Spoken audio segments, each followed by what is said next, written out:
मी आज आलेलो आहे बारामतीमध्ये। आपल्या सगळ्यांना माहिती आहे बारामतीचं राजकारण तापलं अशी चर्चा आहे, परंतु प्रत्यक्षात ज्यावेळेस बारामतीमध्ये येतोय त्यावेळेस लोकांसमोर खूप मोठ्या समस्या आहेत। नेमका लोकसभा निवडणुकीमध्ये काय करायला पाहिजे, कशा पद्धतीने या ठिकाणी मतदान होणार आहे, कोणाचं पारडं जड आहे, ह्या सगळ्या गोष्टी आपण जाणून घेणार आहेत। पण जे वातावरण तापलंय आपण ऐकतोय तसं खरंच वातावरण या ठिकाणी तापलेलं नाही आहे। लोकांच्या मनामध्ये संभ्रम निर्माण झालेला आहे। मोठे पवार की छोटे पवार, सुनेत्रा वहिनी की सुप्रियाताई, अशा अनेक अडचणी लोकांच्या समोर आहेत। नेमका जनसामान्यांच्या भावना काय आहेत आज आपण जाणून घेणार आहेत। आता मी बारामतीमध्ये आहे आणि बारामतीतल्या लोकांच्या भावना काय आहेत ते आपण जाणून घेणार आहेत। या ठिकाणी आपण बघू शकताय बरेचसे बारामतीकर आहेत। काका नमस्कार। नमस्कार। काय काम करता काका? बांधकाम प्लास्टर। बांधकाम करताय। काय यावेळेस बारामतीचं चित्र लोकसभा निवडणूक? काय ननन भाऊजे उभं राहिलेत, बघायचं। आमच्यात 15 मत आहेत, निम्मी त्यांना निम्मी ह्यांना द्यायचे, आम्हाला कोणाला विरोध वागायचं नाही। दोघांना समान वागणूक, दोघांना समान वागणूक दे। पण आता अशाने निवडून कसं मग कोण येणार ते त्यांचा प्रश्न आहे, पण आमच्या घरात मांडणं लागतं ना। सगळं दादाला द्यायचं म्हणल्यावर दोघांना द्यायचं निम्म निम्म, दोघांना अर्धा अर्ध देणार आहे। विषय खरंच मतदार इथं सेम भूमिका घेतोय, कारण शरद पवार असतील किंवा अजितदादा पवार असतील दोघंही सारखेच आहेत यांच्यासाठी। बरेच लोक आहेत। काय वाटतंय, काय आहेत सर्वसामान्य लोकांच्या भावना काय आहेत? काम काय करता? बरेच लोक आहेत की जे बोलायला सुद्धा नको नको वाटतंय त्यांना। आपण इकडे जाऊयात पुढं चौकामध्ये बरेचसे तरुणांना काय विचारूयात। काय नाव आहे तुझं? संयम शहा। काय यावेळेस लोकसभा निवडणुकीत कोण निवडून येईल वाटतंय? तसं ठाम मत तर नाहीये, दोन्ही गट तेवढेच स्ट्रॉंग आहेत। सारखीच ताकद आहे दोन्ही गटाची। दोन्ही गटांचे वलय पण तेवढंच आहे बारामतीत, वलय पण तेवढंच आहे। तरुणांच्या मनात कोणाबद्दल जास्त भावना आहे? तसं एक सांगता येत नाही, दोघांची कारकीर्द तेवढीच आहे। बारामती हे पवारांचा मेन गट आहे, मग आता 2 गट पडल्यावर आपण सांगणार कसं? पवारांचे 2 गट पडले, मग मतदान काय करणार, कसं करणार आहेत लोक? ते आता लोकांवर डिपेंड करतं। बरं, तर दोन्ही पवार सारखेच आहेत। तर बारामतीकरांसमोर मेन हाच प्रश्न आहे, सगळ्यांना दोन्हींना सारखं न्याय द्यायचा आहे। काय वाटतं यावेळेस सुनेत्रा वहिनी की सुप्रियाताई? विकासाचं पाहता मग सुप्रियाताई सुळेच येणार बारामती। पहिल्यांदा किती काय असतं तरी ताईच आहे बारामती। पण आता अजितदादांचं पण बारामतीसाठी मोठं योगदान आहे। दादांचं तर खूप योगदान आहे, पण दादा जर राष्ट्रवादीत असे आपले शरद पवार साहेबांसोबत असते तर नक्कीच दादा होते, विचार केला तर दादाच। तर बघ यावेळेस पुन्हा सुप्रियाताईंनाच निवडून द्यायचं, पुन्हा सुप्रियाताईच।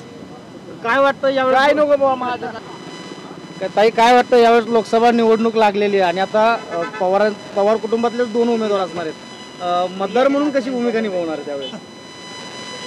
तसं काही नाही सांगता येणार, कारण दोन्ही विरोधी पक्ष आहेत, दोघं एकत्रच आहेत, पण आता वेगळे झालेले आहेत। त्याच्यामुळं आता लोकांचा कल जो जास्त हेच आहे त्याच्यामुळे त्याच्याकडेच राहणार शक्यतो। कोणाकडे राहणार जास्त कल? आपल्या अगोदरपासून असलेले आपले शरद पवार आहेत शक्यतो। पवार साहेबांकडे पवार साहेब, पण अजितदादा पवार यांचे पण काम चांगले असं बोलले? चांगले आहेत, हो, सांगता येत नाही तसं, दोघांकडे पण असू शकतं, पण शक्यतो शरद पवार भरपूर वर्षांपूर्वीपासून चालत आलेले त्याच्यामुळे त्यांच्याकडे जास्त आहे। तर इथलेच आहेत। काय वाटतंय लोकसभा निवडणुकीत कोण खासदार होईल यावेळेस? अजितदादा होतील वाटतंय। इकडं अजून काही लोक आहेत, आपण बघूयात। दादा कुठून आलाय? इथलाच आहे, इथले बारामतीचे? बारामती। काय वाटतं लोकसभा निवडणुकीत काय होईल यावेळेस? अजितदादा येते ना। अजितदादा निवडून येतील असं वाटतं? दादा येते। तर बारामतीमध्ये आता जरी संभ्रमाचं वातावरण निर्माण असलं तरी तरुण मुलं आणि तरुण मतदार जो आहे तो अजितदादा पवारांच्या बाजूला आहे। काय वाटतंय लोकसभा निवडणुकीत काय होईल यावेळेस? निवडणूक आहे ही खरी आहे, पण जो गरिबावर अन्याय करतोय तो माणूस नाही। जो माणूस गरिबाला व्यवस्थित बघल तो माणूस खासदार होईल। त्या बारीनं जो गरिबाचा प्रश्न सोडवल, शेतकऱ्यांचा प्रश्न सोडवल तो माणूस खासदार होईल।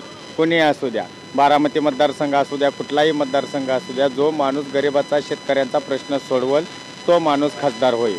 आता कोण सोडवलं वाटतं तुम्हाला प्रश्न? असा प्रश्नच नाही, आम्हाला तर असं वाटतंय की सुप्रियाताई सुळे प्रश्न सोडवतील, पवार गटाची माणसं प्रश्न सोडवतील असं आम्हाला वाटतंय। बारामती मतदारसंघातनं आमचा प्रश्न गोरगरिबाचा सोडवला तर आम्हाला असं वाटेल की गोरगरिबाचा प्रश्न सुटेल। तुमच्या डोक्यावर राष्ट्रवादीची टोपी आहे, तुम्ही राष्ट्रवादीची टोपी असली तरी आम्ही उन्हामुळे घातलेली आहे, उन्हाला वाटतोय तोपा म्हणून आम्ही घातलेला आहे। आम्ही गोरगरीब माणसं आहे, आमचा प्रश्न सुटना गेलाय।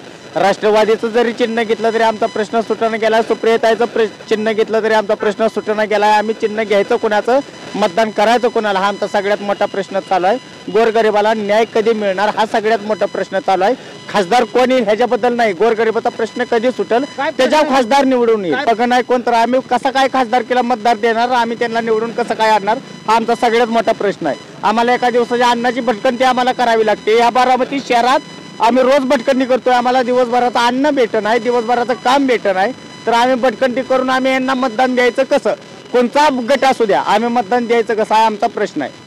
मग कसं समोर जाणार आहेत लोक? समोर जाणार की आम्हाला जर भटकंतीच्या अगोदर आम्हाला जर काय त्यांनी आम्हाला घरदार दिला, आम्हाला राहायला जागा दिली, आम्हाला राहायला जर दिलं, आम्हाला भटकंतीचा विचारपासून MIDC एवढी मोठी चालली, आम्हाला जर काम दिलं, आम्ही कामावर जर तिथं महिनाभर रोज झालो तर त्यांना आम्ही मतदान देऊच ना शक्य. जे आम्हाला कोण कामाला लावल त्याला मतदान देऊ आम्ही, कोणता गट असू द्या, आम्हाला त्याच्याबद्दल काय वाद नाही. महाराष्ट्रभर चर्चा आहे बारामतीची की बारामतीमध्ये सगळ्यांच्या हाताला काम आहे. बारामतीतनंच बोलतोय मी बी. नाही, महाराष्ट्रभर चर्चा की बारामतीतल्या सगळ्यांना काम भेटलंय, सगळ्यांना. अजिबात कोणाला काम भेटलं नाही. 2.5 लाख वंचित इथं महाराष्ट्रात आहे. ती मी भिगवण चौकातनं बोलतोय, नटराज मंदिरापासून बोलतोय, नटराज कला मंदिरापासून 2.5 लाख वंचित इथं मागासलेले आहे. ते MIDCत कुणालाही काम नाही. आम्ही रोज कामाला गेल्याशिवाय आम्हाला पर्याय नाही, आम्हाला काम केल्याशिवाय पर्याय नाही, कामही भेटत नाही. आठवड्यातनं 2 दिवस काम भेटतंय आम्हाला इथं बारामती चौकात. आता उपजीविका कशी भागते मग? आमची उपजीविका 1 दिवस काम केलं तर 2 दिवस आम्हाला काम लागत नाही. आम्ही 2 दिवस त्याच्यातलाच प्रकार काढून 500 रुपये हजेरी भेटते आम्हाला. 500 रुपयामधनं आम्ही रोजचं त्यातलाच पैसे काढून आम्ही खातोय आणि पितोय. याच्यातच आमची उपजीविका बारामतीत चाललेली आहे. जर हा प्रश्न चालत असले तर आम्ही मतदान द्यायचंच कशाला? खासदार निवडायचाच कशासाठी? निवडायचा कशासाठी खासदार? कोणता निवडायचा खासदार? गोरगरिबाच्या हाताला काम नाही. कामच नाही बारामतीत, कसलंच काम नाही. आम्ही आताही सध्या चौकात बसून आहोत, बसून आहे. बारामतीचा सगळ्यात प्रसिद्ध नाका आहे भिगवण, 3 हाती चौक नाका आहे. ह्या नाक्यात आम्ही बसून आहे. आम्हाला हाताला कामच नाही तर आम्ही करायचंच काय? काय सांगाल, लोकसभा निवडणूक लागली आणि यावेळेस एकाच घरातले 2 उमेदवार आहेत. मतदारांना प्रश्न पडला असेल काय करायला पाहिजे?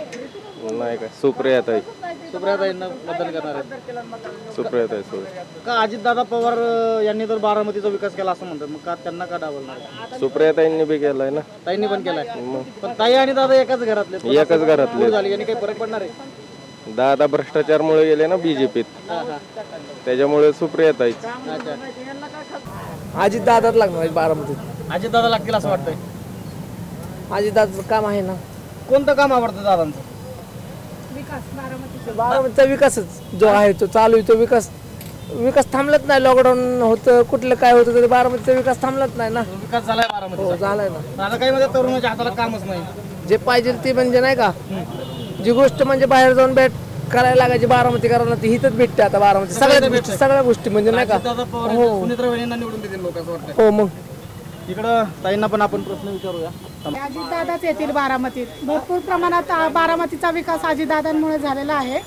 अजितदादाच येतील बारामतीत निवडून. अजितदादा येतील असं वाटतंय? पूर्वीची बारामती आणि आत्ताची बारामती यात बघितलं तर भरपूर प्रमाणात अंतर आहे. अजितदादाच येतील निवडून. कोणतं काम आवडतंय दादांचं तुम्हाला? नाही, बारामतीचा विकास भरपूर प्रमाणात अजितदादांचा सपोर्ट जास्त करून बारामतीलाच असतो. अजितदादाच येतील. दादाच येतील असं वाटतंय. काय वाटतं, कोणाचं पारडं जड भरलं वाटतं? आता पार्ट काय कोणाचं जड भरले कोणाला सांगता येणार नाही. सांगता नाही येत. नाही येणार, सारखीच ताकद आहे दोघांची. सारखीच ताकद आहे. इकडे बरेचसे मंडळी आहेत, तिकडे पण आपण जाऊयात. नेमका लोकांना काय वाटतं, काय वाटतंय, काय काम करताय तुम्ही? मी मिस्त्री काम करतो. मिस्त्री काम करताय. आता इथं चौकात कामासाठी थांबलाय काय? हा, कामाला काम भेटतं रोज? भेटते की. काय हजरी आता मिस्त्रीला? मिस्त्रीला 800, 900, 1000. गाव कोणतं तुमचं? निरावागज. म्हणजे बारामती तालुका. हा, लोकसभा निवडणूक आली आहे, कामं वाढले की नाही आता? काम चालूच आहे ती. चालू आहेत कामं. हा, कोणाला करायचं खासदार? आता तसं सांगूच शकत नाही. एकाच घरातली माणसं आहे ती, हा, हा. तसं आपण सांगू शकत नाही. पण लोकांना काय काहीच बोलू शकत नाही ह्या गोष्टीवर. सांगता येत नाही. नाही, बोलूच शकत नाही. बारामतीकरांना खरंच प्रश्न पडलाय, कारण एकाच घरातले 2 माणसं, दोघांचंही सारखं काम. नेमका नाही, माणसं एकच आहे शेवटी. हा. आपल्याला काय बोलता येत नाही. एकच माणसं सारखे. हा, एकच सारखं. पण अडचणीच्या काळात कोण धावून येतंय? अडचणीच्या काळात दोन्ही बी आहेत. दोघे बी आहेत. हा, दोघे. दोघांना समान न्याय द्यायचा. सर्वसाधारण मतदार जे आहे तो सगळ्यांना समान न्याय द्यायचं भूमिकेमध्ये आहे. दादा असो किंवा सुप्रियाताई असो किंवा सुनेत्रा वहिनी असो, शरद पवार असो, सगळ्यांना समान न्याय देण्याच्या भूमिकेमध्ये इथं लोक आहेत. कामधंदा लागत नाही, भयंकर परिस्थिती आहे. माझं म्हणणं काय माहिती आहे काय, एक सामान्य माणसाला निवडून दिलेलं बरं आहे. ह्यांच्यातल्या झुंज लागण्यापेक्षा आपण कोणाची नावं घेणार नाही, कोणाला टीका करणार नाही. आपण कुठल्या पक्षाचा माणूस नाही का कुठल्या. मला सांगा, आज लोकसभा निवडणुकीत एकाच घरातले 2 उमेदवार आहेत, मतदाराच्या मनात काय भावना आहे नेमका? आता काही लोक म्हणतात पवार साहेबाला, काही लोक म्हणतात दादांना, काही लोक म्हणतात सामान्य माणसाला. माझं तर वैयक्तिक एकच मत आहे, ज्याला बी निवडलं ना लोकांनी, त्या माणसांनी, ज्या माणसाला नेत्याला निवडल त्या नेत्यांनी विकास केला पाहिजे. कुठेतरी लोकांच्या मनात भीती आहे का, लोक बोलायला घाबरतात? नाही भीतीचं काय तर व्हावं का. कसं आहे माहिती आहे का, पूर्वी अजित पवार साहेब ही एक होते सगळे, आता त्यांचे 2 गट झाले. आता हे 2 गट झाले लोकांवरती, म्हणजे नाही का भयंकर, म्हणजे काय दुःखाचे डोंगर कोसळले. आणि लोकांना वाटतं का आपण ह्यांना आपले म्हणत होतो, पण ह्यांच्यातच मिळ नाही, म्हणून ह्यांचे 2 पक्ष झाले. आता लोक नक्की कोण चांगला आणि कोण वाईट ही लोक ठरवणार, आपण नाही कोण ठरवणार. जे त्याचं वैयक्तिक मत आहे, कोणाला मत द्यायचं. बघा बाईट चालू, छत्री दिसेल तुम्हाला. हा बाईट चालू इथं आपल्या चौकामध्येच, 3 हत्ती चौकातच. काय वाटतं बाबा, घ्या काय विषय, काय वाटतंय बारामतीकरांच्या काय भावना, कोणाला बनवणार खासदार? आता कसं आहे, माणसांच्या मनातलं काय आपण ओळखू शकत नाही. पण तुमच्या सर्वसाधारणच्या काय भावना आहेत नेमका? कसं आहे आता, हो का, दोघांचे ननंद भाऊजाईचं दोघांमध्ये लढत चालू आहे त्यांची. शेवट म्हणलं तरी एकच कुटुंब आहे. हा, पण बारामतीकरांचा जीव कोणावर आहे, लेकीवर आहे की सुनेवर आहे? आता पहिल्यापासून आता ते कोण मनातलं, हा, शेवट दादांचे मागच सगळे जाणार ना. दादाच्या मागे जातील. हा. सुनेत्रा वहिनींना निवडून देतील लोक? 100% देणार आहेत. काय वाटतं तुम्हाला, सुनेत्रा वहिनींना निवडून देतील की सुप्रियाताईला? दोघेतले सुनेत्रताई वहिन्यांना देतील. अच्छा, सुनेत्रा वहिनीलाच निवडून देतील. दादांनीच भरपूर प्रगती केलेली आहे बारामतीची. बारामतीचा विकास दादांनी केला, त्यामुळे सुनेत्रा वहिनींना निवडून देणार 100% देणार.